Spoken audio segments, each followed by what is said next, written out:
saudara, kita rindu di tengah-tengah situasi ini kita semua tetap percaya beriman kepada Tuhan, tetapi jangan lupa kita tetap menjaga diri kita, melindungi diri kita, protokol kesehatan saudara-saudara perhatikan. Saudara, dalam situasi seperti ini, krisis yang sebetulnya bukan hanya berbicara krisis masalah sakit, virus, dampaknya itu, rentetannya itu banyak sekali, termasuk masalah kehidupan ekonomi kita. Kalau sudah ekonomi masalah, itu juga menyangkut nanti masalah rumah tangga kita. Menyangkut masalah kesehatan kita tentunya, itu kait-mengkait. Sudah situasi ini sering menggoda kita untuk kita putus asa. Menggoda kita untuk kita mungkin stres, menggoda kita untuk kita merasakan bagaimana kita tidak punya harapan lagi. Dan situasi ini juga, apalagi saudara-saudaraku, ya, kalau di Jogja itu ada slogan gini, karena Jogja orang Jawa ya, jadi katanya cedak keplak. Cedak keplak itu dekat pukul, dekat pukul. Siapapun dekat, pukul kasarnya gitu ya. Jadi nggak boleh dekat, artinya jaga jarak. Maka situasi sekarang ini sudah krisis, nggak boleh bersama lagi. Kalau krisis boleh bersama sih enak ya, kita bisa ngobrol-ngobrol, ketawa-ketawa ya kan. Ini sudah krisis, kagak boleh bersama. Kan itu paling sedih ya, sudah krisis suruh sendiri. Maka situasi ini juga menggoda kita untuk kita merasa betul-betul lonely, sendiri.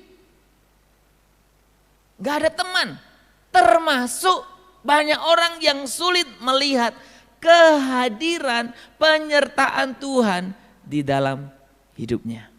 Dalam situasi-situasi seperti ini. Maka Bapak Ibu, dalam bulan Agustus ini kita akan bersama-sama berbicara topik tentang bagaimana saya dan saudara berjalan bersama Yesus. Kita rindu melihat dari satu sisi, bukan berbicara sisi karakternya, tapi bagaimana berbicara dari sisi penyertaan Allah dalam hidup kita. Maka saudara, ada beberapa topik nanti yang kita akan bahas bersama-sama sepanjang bulan ini. Hari ini kita akan berbicara tentang bagaimana berjalan bersama Yesus. Minggu berikutnya kita akan bersama bagaimana kita tetap memandang, melihat Yesus. Minggu berikutnya karena bertepatan dengan Agustus, 17 Agustus kita akan berbicara bagaimana kita merdeka di dalam Dia. Dan tidak kalah pentingnya bagaimana kita mengikuti petunjuk Tuhan. Dan minggu kelima, minggu terakhir kita akan berbicara bagaimana kita tetap ada di dalam Tuhan. Dalam situasi seperti ini. Harapan saya Bapak Ibu dan Saudara boleh dikuatkan, boleh terberkati, dan tentunya kita boleh semakin mengerti kehendak Tuhan dalam masa-masa krisis seperti ini. Saudara, hari ini kita akan bersama-sama belajar tentang berjalan bersama Yesus. Saya ingin kita membuka Alkitab kita dari Lukas pasal yang ke-24. Saudara, memang kisah ini kisah sekitar kebangkitan. Tapi saya ingin kita belajar satu topik dari ini, saudaraku. Lukas 24, kita akan membaca ayat 13 sampai dengan ayat 33 bagian A saja. Ya. Lukas 24 ayat 13 sampai dengan 33 bagian A. Kalau sudah mendapatkannya, kita membaca secara bergantian ya. Saya membaca 13, Bapak Ibu 14. Demikian kita akan membaca bergantian. Saya akan mulai. Pada hari itu juga 2 orang dari murid-murid Yesus pergi ke sebuah kampung bernama Emmaus yang terletak kira-kira 7 mil jauhnya dari Yerusalem.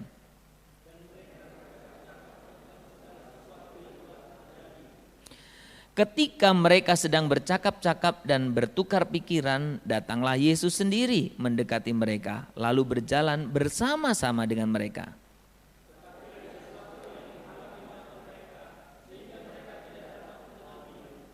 Yesus berkata kepada mereka, "Apakah yang kamu percakapkan sementara kamu berjalan?"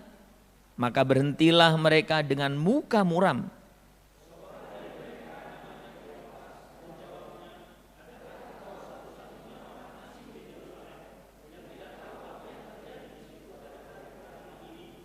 Katanya kepada mereka, "Apakah itu?" Jawab mereka, "Apa yang terjadi dengan Yesus orang Nazaret? Dia adalah seorang nabi yang berkuasa dalam pekerjaan dan perkataan di hadapan Allah dan di depan seluruh bangsa kami.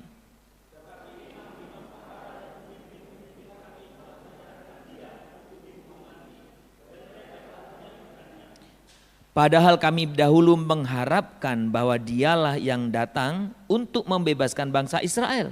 Tetapi sementara itu telah lewat 3 hari sejak semuanya itu terjadi.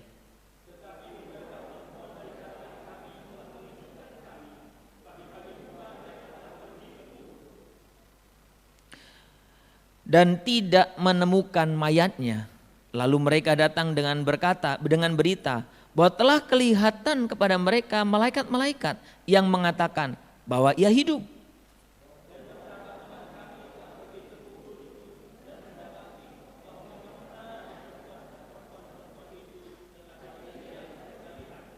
Lalu ia berkata kepada mereka, "Hai kamu orang bodoh, betapa lambannya hatimu, sehingga kamu tidak percaya segala sesuatu yang telah dikatakan para nabi?"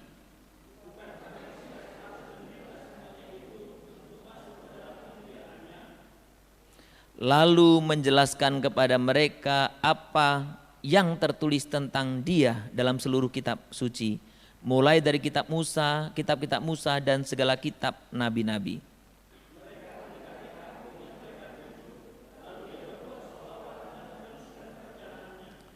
Tetapi mereka sangat mendesaknya, katanya, "Tinggallah bersama-sama dengan kami, sebab hari telah menjelang malam dan matahari hampir terbenam."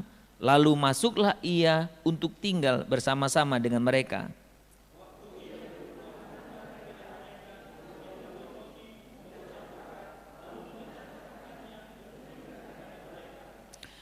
Ketika itu terbukalah mata mereka dan mereka pun mengenal dia, tetapi ia lenyap dari tengah-tengah mereka.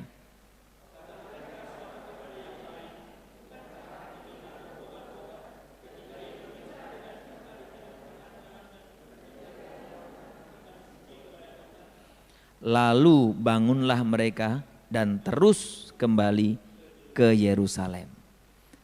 Saudara, Lukas yang memuat cerita ini, Injil yang lain tidak. Saudara bisa membayangkan sebenarnya situasi yang dihadapi, yang sedang dialami oleh para murid ini betul-betul situasi yang krisis. Bahkan mungkin bisa dikatakan lebih dari yang saya dan saudara hadapi hari ini. Karena ini menyangkut seseorang yang mereka nantikan bertahun-tahun dari nenek moyang mereka. Yang ketika mereka alami, mereka betul-betul menumpukan harapan, bukan hanya harapan di dunia ini, tetapi harapan kekalnya. Dan mereka sudah tinggalkan semua yang mereka miliki untuk mengikut pribadi ini. Tapi pribadi ini mati, dan matinya sangat mengenaskan karena mengalami hukuman yang pada zamannya hukuman yang paling nista, yang paling hina, disalib. Saudara, kebimbangan ini saudaraku dialami oleh murid-murid.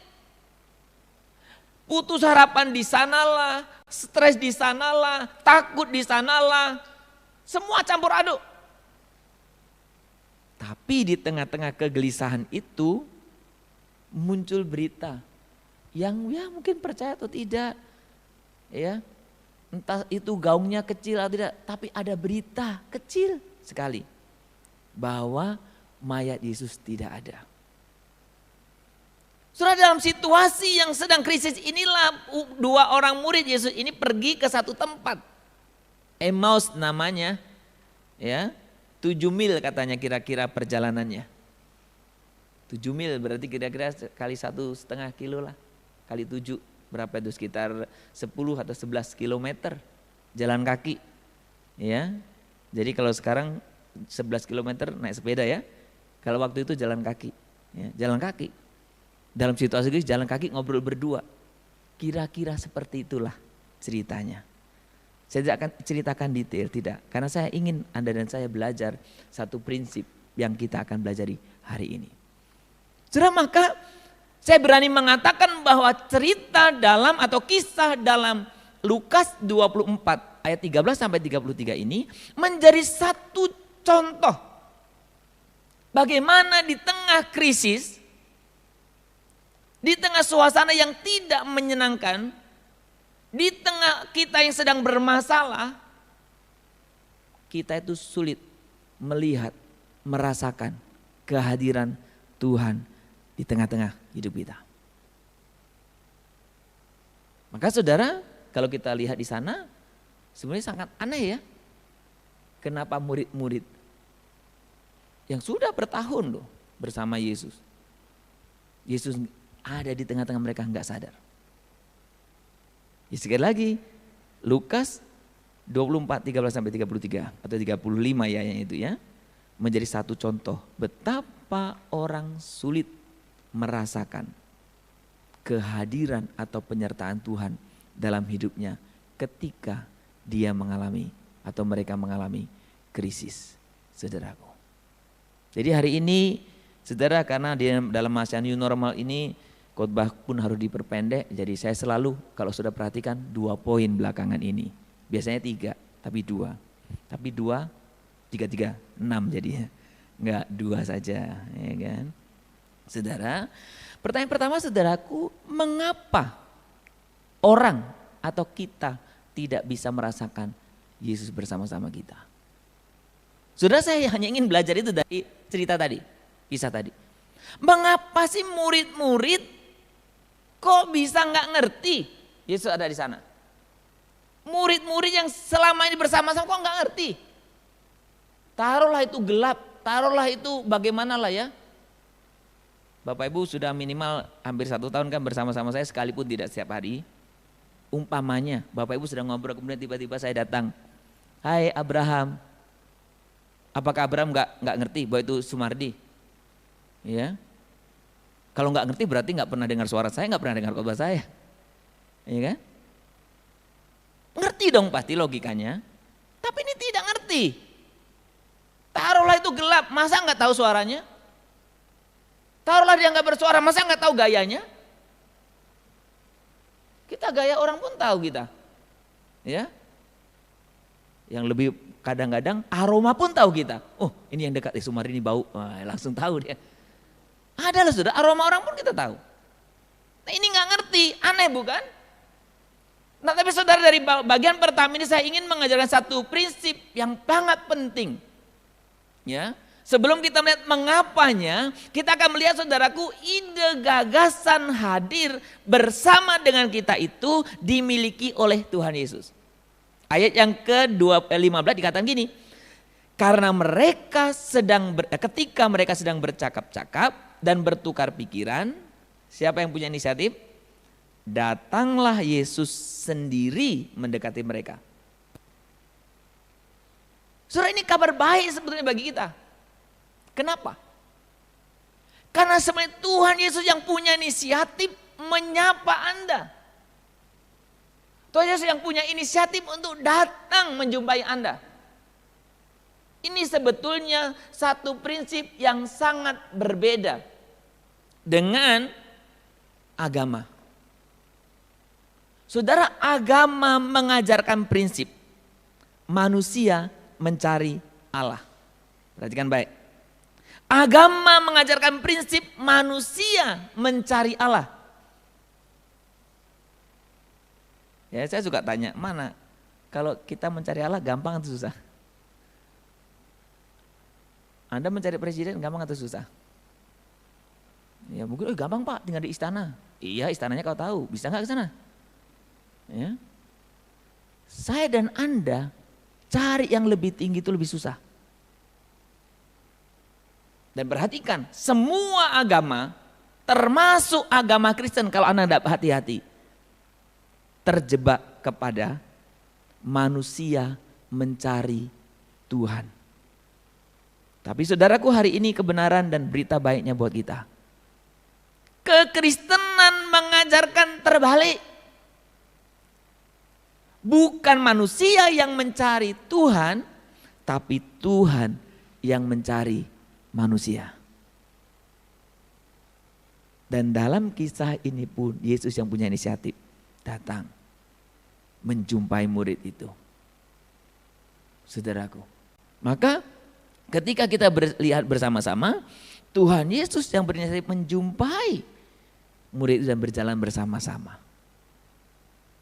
Sebenarnya satu hal yang menyukakan hati kita, yang menjadikan satu kita pengharapan bahwa Tuhan mencari saya dan saudara. Ya. Dan Tuhan tanda, kenal satu persatu di antara kita. Saudara. Jadi kita masuk dalam jawaban yang pertanyaan yang tadi. Mengapa, saudaraku, orang sulit melihat penyertaan Tuhan dalam kehidupannya? Sudah ada beberapa poin yang dikatakan di situ, saudaraku. Ayat 16 dikatakan gini, ada sesuatu yang menghalangi mata mereka.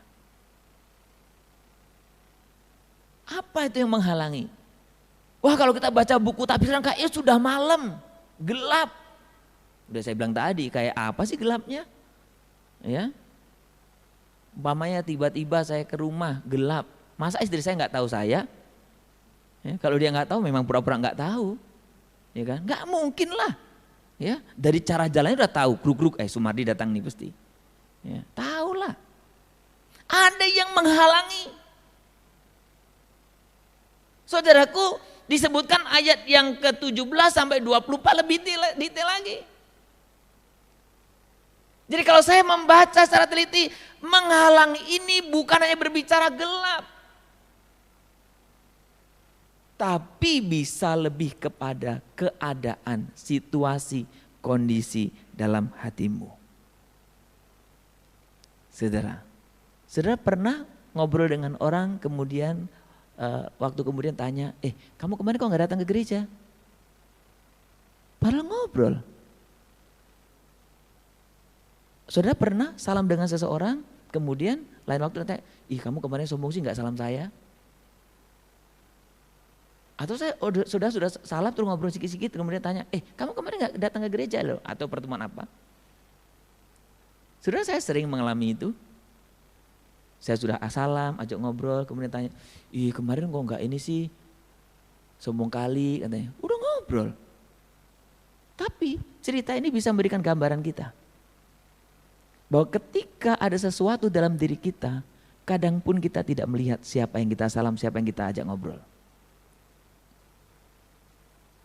Ya, jadi jangan heran kadang-kadang ada orang ya salah pakai sendal salah, sebelahnya dengan sebelah salah, jangan heran, mungkin lagi pusing dia. Jangan heran juga orang pakai baju terbalik, ada yang pernah? Ya mungkin bukan dia nggak tahu itu luar atau dalam, dia lagi kacau pikirannya. Nah, saudara, ini bisa terjadi, saudaraku. Ya, saudara, ada satu cerita lucu juga dulu. Ya, tapi dulu ini. Bukan sekarang ya, bukan dulu, masih SMA kalau tidak salah ya.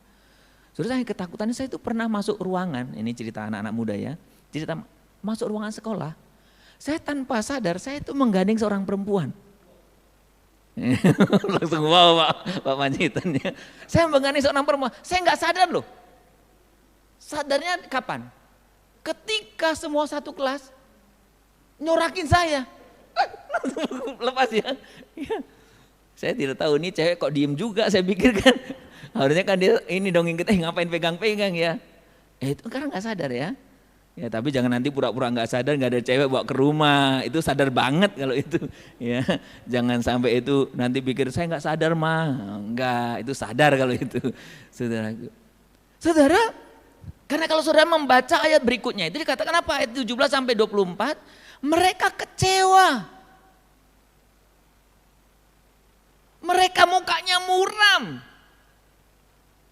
Makanya saudara kalau saudara jumpa orang perhatikan aja wajahnya. Itu wajah ceria atau muka kates? Kalau muka kates Anda nggak usah banyak tanya deh. Kena Anda itu nanti. Ya. Nggak usah senyum juga. Kan dia bilang ngeledek ya. Salah loh saudara kalau jumpa orang kayak gitu, senyum salah. Ya, ditanya salah, memang kadang-kadang nggak ditanya juga salah sih. Ya. Tapi lihat aja lah, oh dia mukanya muram atau tidak. Dua murid ini muram mukanya. Kecewa dia. Maka sampai dia bilang, apakah kamu satu-satunya orang yang gak ngerti? Makanya kesempatan yang berikutnya Tuhan bilang, alangkah kamu lamban dan bodoh katanya. Karena yang dia bicarakan di situ. Saudara, jadi ada banyak hal yang bisa menghalangi saya dan saudara untuk merasakan penyertaan Tuhan. Salah satu atau salah duanya ketika Anda dan saudara sedang kecewa. Ketika saudara sedang marah. Ketika saudara sedang tidak terima. Saudara, dan ayat yang berikutnya dikatakan gini. Lalu saudara memperhatikan ayat 25. Tidak percaya. Ayat 25 dikatakan gini. Tidak percaya ya. Ayat 25, sorry. Dikatakan bahwa lalu ia berkata kepada mereka, hai kamu orang bodoh, betapa lambannya hatimu sehingga kamu tidak percaya segala sesuatu yang telah dikatakan para nabi. Bukankah banyak dialami orang percaya? Bukankah banyak dialami oleh kita?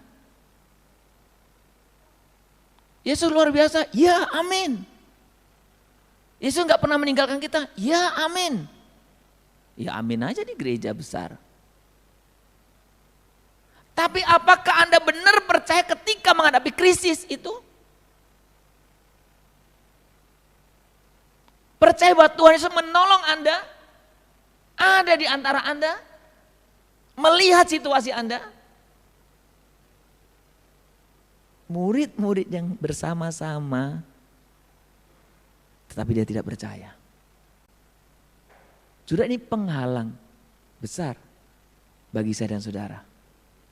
Bagaimana kita dalam kehidupan kita boleh merasakan penyertaan Tuhan, kehadiran Tuhan. Bapak Ibu yang di rumah, dalam ibadah, apakah Bapak Ibu percaya Tuhan hadir di sana? Apakah Bapak Ibu percaya ketika engkau sedang menghadapi persoalan hari-hari ini, di tengah pergumulanmu, Tuhan Yesus ada bersamamu? Yesus katakan, apa gunanya kalau garam kehilangan asinnya, katanya. Jadi ini bisa kita teruskan sebenarnya. Apa gunanya, apa artinya kalau orang beriman kehilangan imannya? Apa artinya kalau orang percaya kehilangan percayanya?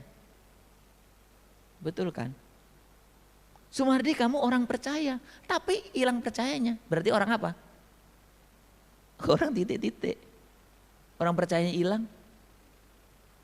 Saudara, maka dalam situasi apapun, belajarlah percaya. Tuhan berinisiatif menjumpaimu. Saudara, maka pernah ingat kisah Nabi Elia yang berdoa minta Tuhan hadir? Ada macam-macam tanda, dilihat Tuhan gak ada. Sudah putus asa dia.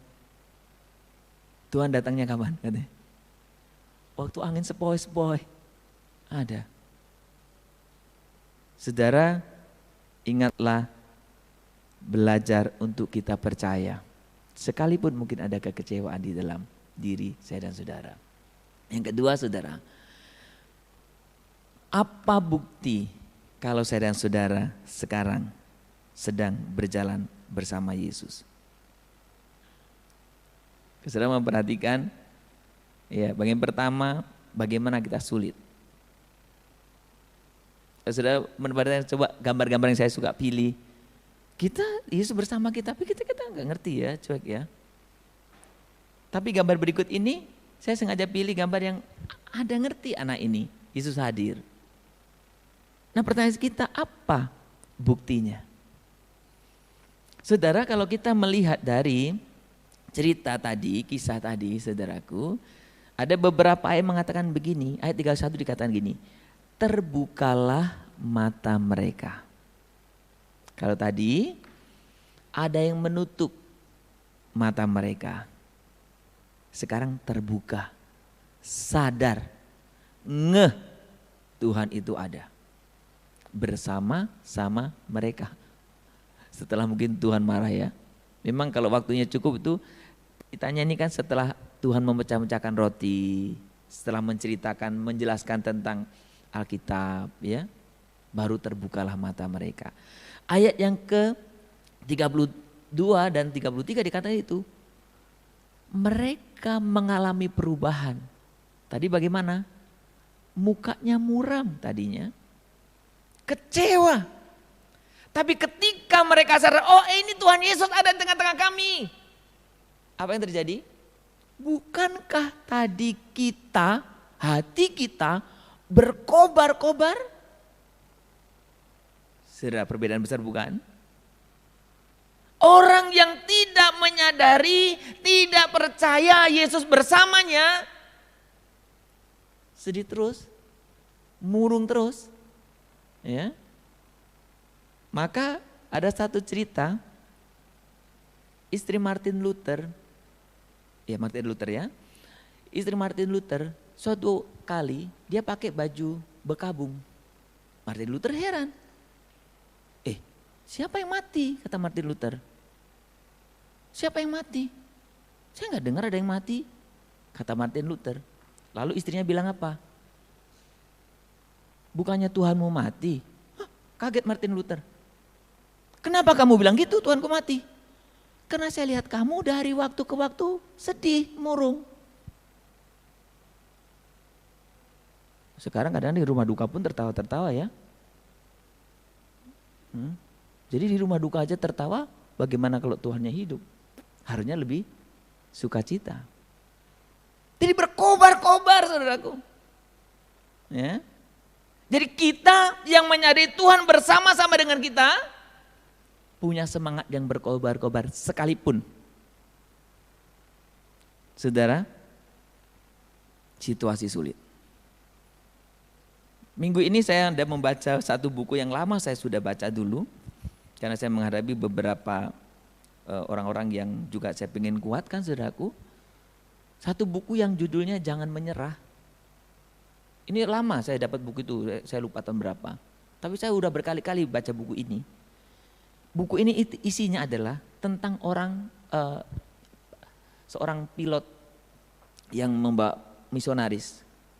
Dan dia terkena sakit dalam, parah sakitnya. Dia dirawat di rumah sakit cukup lama. Tapi di tengah-tengah kesakitan itu setiap orang yang mengunjungi itu, yang mengunjungi lebih sedih daripada yang dikunjungi. Karena yang dikunjungi santai aja. Maka dia nulis buku ini, Jangan Menyerah. Memang akhirnya beliau dipanggil Tuhan. Saudara, saya mau katakan ketika orang menyadari Tuhan bersama dengan dia, bahkan sakit penyakit yang menggerogotinya pun tidak membuat dia murung. Karena Tuhannya bukan mati. Dia tetap merasakan semangat yang berkobar-kobar. Krisis, situasi sulit, dia tetap bisa lihat itu. Dan saudara, kalau saudara memperhatikan ciri berikutnya adalah ketika bukan hanya berkobar-kobar, artinya apa? Memiliki dampak kepada orang lain. Maka 33a dikatakan apa? Saudara perhatikan jalan sekitar 11 km lah ya kurang lebih. Ya kan karena 7 mil kali 1,5 kilo. Oke sekitar 11 lah ya, 11-an lebih lah ya kilometer. Jalan kaki. Setelah mendengar, menyadari Yesus bangkit, Yesus bersama dengan dia, gak tunda loh. Sudahlah Kleopas, besok aja lah, kita juga capek, besok aja lah. Enggak loh saudaraku. Nyampe langsung apa? Balik lagi.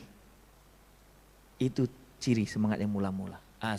Semangat yang berkobar-kobar. Enggak berpikir capek saudaraku. Saya tidak tahu. Ini ada yang hadir kan kebanyakan anak muda ya. Hanya karena ditutup mukanya jadi kelihatan tua semua. Ya, atau kelihatan muda semua. Dibuka baru ketahuan jenggotan dan sebagainya. Saudara, kalau anak-anak muda nih punya pacar, ya kan? Sudah kerja capek, kemudian pacarnya suruh telepon, pergi enggak? Pergi ya. Pergi ya. Pak Panjaitan yang jawab kayak Pak Panjaitan ini punya pacar. Pengalaman ya. Tapi coba kita sudah menikah. Pak jemput, aduh capek lah. Ya, sudah nggak berkobar-kobar ya. Udahlah naik Grab lah. Kalau masih pacaran, enggak usah naik Grab deh, saya jemput, ya kan. Tapi abang capek, enggak kok, enggak capek, ya kan. Ini semangat yang menyala-nyala. Kalau sudah masih pacaran aja udah malah jemput, udahlah nggak usah lanjutkan. Orang masih pacaran aja udah malah jemput ya. Apalagi nanti sudah jadian ya. Udah putus aja. Oh bukan ya. Saya sedang bicara semangat yang berkobar. Sampai langsung balik. Kenapa? Ini penting Bapak Ibu. Memberikan pengaruh, memberikan dampak kepada orang lain. Bahwa Yesus, bahwa Allah hidup dan bersama dengan kita. Saudara, ada nyanyian yang cukup populer, tapi cukup aneh juga. Saya coba searching di Google, semua lagu ini gambar profilnya itu anak-anak. Dan nyaris, ini memang dinyanyikan di sekolah minggu. Kalaupun di antara orang tua biasanya pas lagi red gitu ya. Padahal kata-kata, perhatikan kata-katanya. Jalan serta Yesus. Jalan serta Yesus, jalan sertanya kadang-kadang saja, kan tidak. Setiap hari jalan serta Yesus selamanya. Kemudian apa dikatakan? Saya sengaja tanda itu.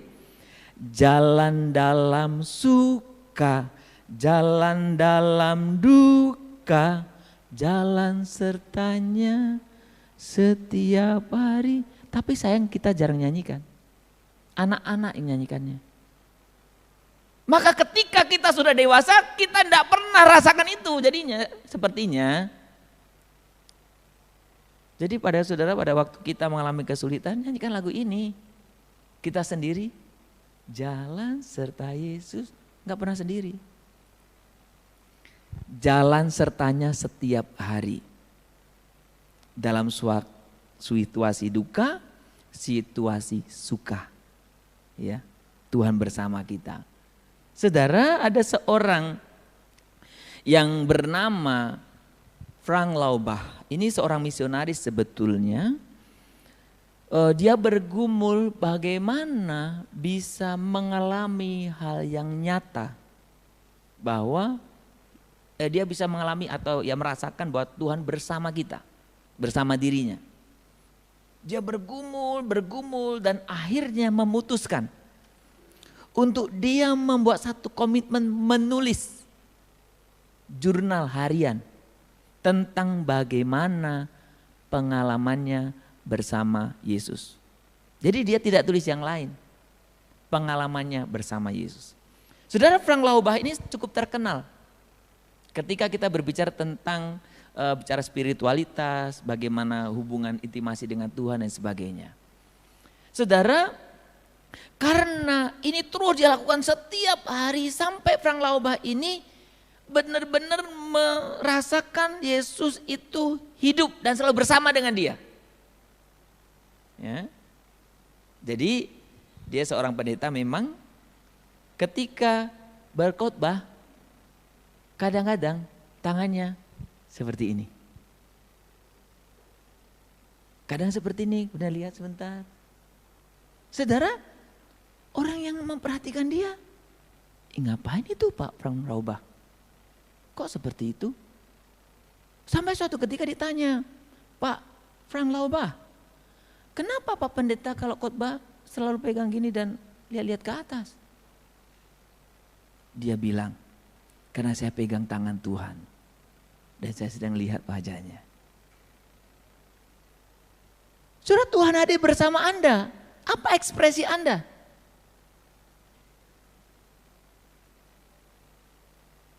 Bahwa saudara jalan, saya boleh pegang tangan. Mungkin orang lihat ya, ngapain itu si Epi itu? Kok pegang tangan? Katakan aja, tangan Tuhan Yesus. Anda pernah ngomong sendiri? Pernah ngomong sendiri? Kalau ngomong sendiri memang aneh. Tapi kita sebenarnya nggak ngomong sendiri. Suatu ketika, anak saya ngomong gini, Pak, Papa ngapain sih? Ketika sedang nyetir, anak saya duduk samping. Sudah kadang saya suka ngobrol gini, gitu ya. Pak, Papa ngomong apa sih? Apa sih? Saudara, Tuhan Yesus tuh ada di sampingmu. Pernah nggak Anda ajak bicara, Tuhan, gimana ya? Atau anak-anak muda lah yang paling gampangin contohnya, Tuhan gimana ya? Ada 2 sih Tuhan yang saya taksir. Menurut Tuhan, mana Tuhan yang cocok ya? Menurutku sih Tuhan ini sih. Kamu menurut Tuhan mana? Pernah gak ngobrol-ngobrol gitu? Ya kan? Atau Tuhan, gimana ya saya di pekerjaan ini? Tuhan, gimana ya? Saya menghadapi suami saya ini. Saya sih sudah lakukan gini-gini sih Tuhan. Gimana ya baiknya? Pernah gak ngobrol-ngobrol gitu? Saudara, yang sering orang kan merasakan dirinya sendiri seperti anak kecil dalam gambar itu. Sendiri. Saya dan Anda tidak pernah sendiri.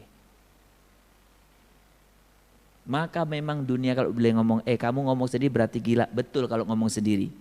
Persoalannya saya dan Anda tidak mungkin ngomong sendiri. Kenapa? Ada Yesus. Persoalannya Anda menyadari atau tidak, Yesus bersama Anda.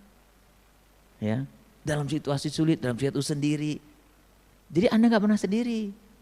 Ya, jadi teman-teman atau jemaat yang dikasih Tuhan dimanapun Anda ada, kalau Anda mau buat kesalahan, jangan lihat kanan kiri, lihat atas bawah.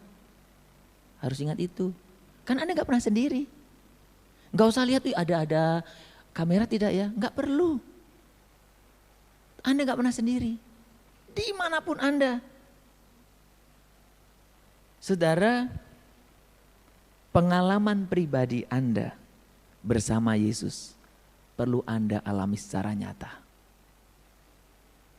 Dimanapun, dalam situasi apapun. Sehingga semangat saya dan saudara berkobar-kobar. Saudara, jadi nanti kalau ada waktu yang panjang, saya sebenarnya ingin terapkan tentang jurnal jalan bersama Yesus. Itu sangat memberkati. Saya pribadi juga sangat diberkati jurnal ini. Dan ini membutuhkan kita mungkin ya latihan saja. Jurnal bersama Yesus. Saudara, kita membaca dari kitab Wahyu 3 ayat 20. Mari kita baca bersama-sama. Lihat, aku berdiri di muka pintu dan mengetuk. Jikalau ada orang yang mendengar suaraku dan membukakan pintu, aku akan masuk mendapatkannya dan aku akan bersama-sama dengan dia dan ia bersama-sama dengan aku. Saudara, berjalan bersama Yesus bukan perbuatan sesekali, bukan situasi sesekali, tapi sepanjang kehidupan kita, bahkan sampai kekal, bukan? Jadi bukan sesekali, terus menerus.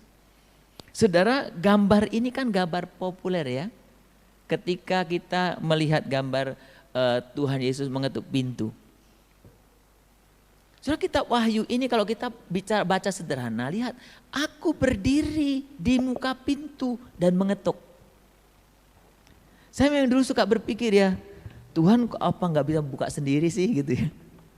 Jadi belakang ini saya dengar khotbah salah satu hamba Tuhan yang cukup terkenal, Pak Daniel Alexander. Saya sangat setuju dengan pendapatnya. Tuhan Yesus itu orang yang sangat sopan. Sopan banget. ngetuk pintu. Kapan masuknya dia? Ketika Anda buka. Ketuk, tuk, tuk, tuk. Kalau Anda nggak buka, bisa masuk nggak dia sebetulnya? Bisa. Tapi Tuhan tuh sangat sopan. Nggak mau masuk. Jadi saudara buka aja pintunya. Kalau saudara nggak buka, ya nggak akan masuk. Saudara, kadang-kadang ketika saya diingat oleh firman Tuhan ini, saya tidak bisa membayangkan ya Tuhan tuh ngetuknya kayak orang apa. Ya, apakah tuk tuk tuk pelan atau seperti orang nagih hutang? Orang nagih kontrakan. Wahai buka. Saya yakin namanya Tuhan sopan. Pasti ngetuknya pelan, bukan? Tok tok tok. Mungkin kita punya ring gak dengar. Tapi perhatikan, dia sabar di depan pintu hatimu. Buka pintu, biarkan dia masuk di dalam hatimu, dalam rumah tanggamu, dalam kehidupan pekerjaanmu, di dalam pelayanan, di mana saja. Maka saya dan saudara akan mengalami Yesus setiap hari. Dalam situasi apapun dalam hidup kita. Mari kita tundukkan kepala kita. Saudara, dalam situasi sulit ini jangan engkau tergoda untuk engkau katakan engkau sendiri. Tidak. Tuhan Yesus bersama dengan saya dan saudara. Dalam situasi apapun, Dia bersama dengan saya dan saudara.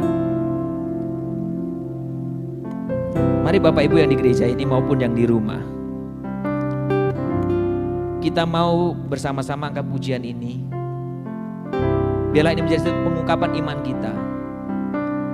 Dan sekaligus mengingatkan satu dengan yang lain bahwa Tuhan ada bersama kita dalam segala waktu.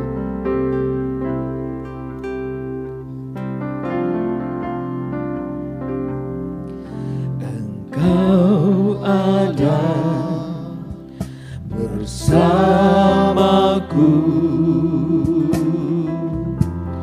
di setiap musim hidupku.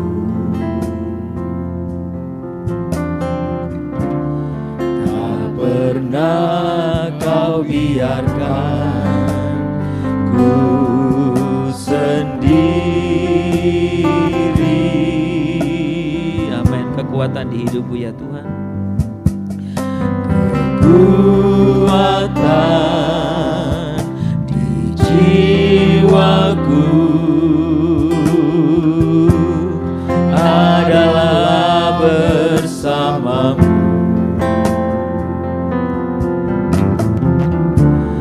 Tak pernah ku ragukan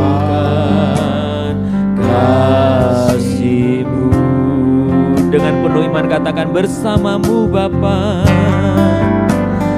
Bersamamu Bapa, amin. Ku lewati semua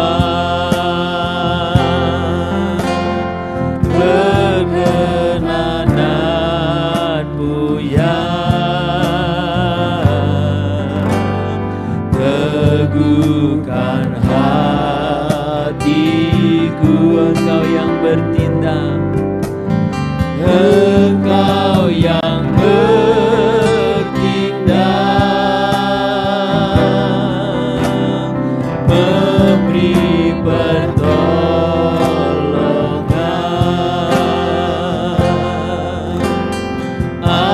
Anugerah-Mu besar berlimpah bagiku. Saudara-saudara yang dikasihi Tuhan, seberat apapun situasimu hari ini,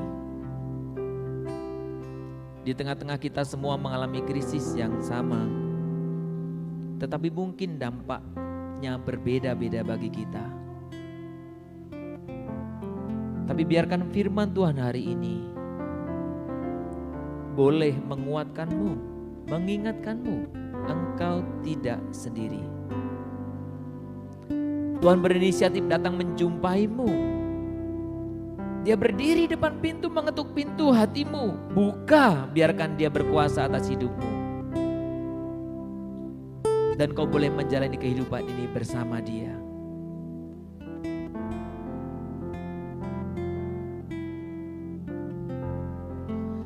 Bapa di surga, kami datang kepadamu hari ini.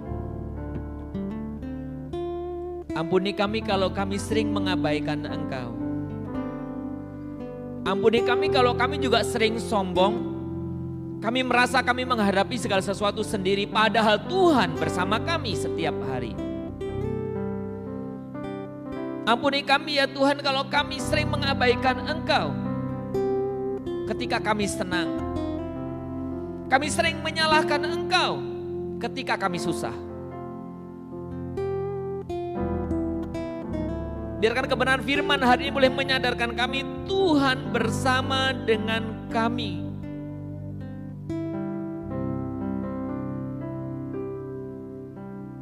Kami hari ini boleh bersyukur akan anugerah-Mu yang begitu besar. Di tengah-tengah agama-agama mengajarkan kami manusia mencari Engkau.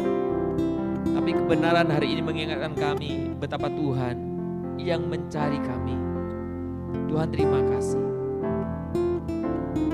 Hari ini kami mau berdoa buat setiap jemaat-jemaat-Mu. Tuhan pimpinlah di tengah-tengah situasi krisis ini. Supaya kami tetap punya semangat yang menyala-nyala dalam mengikut Engkau.